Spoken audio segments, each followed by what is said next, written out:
இப்படிப்பட்ட ஊழியத்தை உடையவர்களாகிய நாங்கள் இரக்கம் பெற்றிருப்பதால் சோர்ந்து போகிறதில்லை. 2 கொரிந்தியர் 4:1. சில விசுவாசிகள் ஊழியம் என்பது திருச்சபை சார்ந்த ஒரு வார்த்தை என்றே நினைக்கிறார்கள்.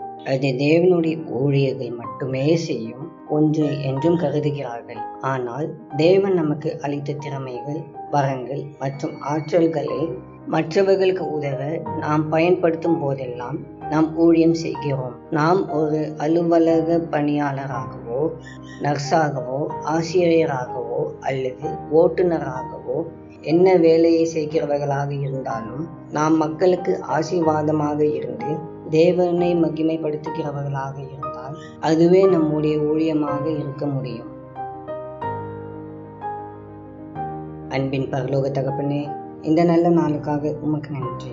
கர்த்தாவே, நீர் எங்களோடு இருந்து எங்களை பாதுகாத்து வழிநடத்தி வருகிற உம்முடைய தயவுக்காக ஸ்தோத்திரம்.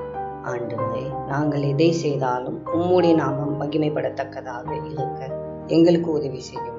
எங்களோடு இருந்து எங்களை ஆசீர்வதித்து வழிநடத்தும். இயேசுவின் மூலம் ஜெபிக்கிறோம் பிதாவே, ஆமென்.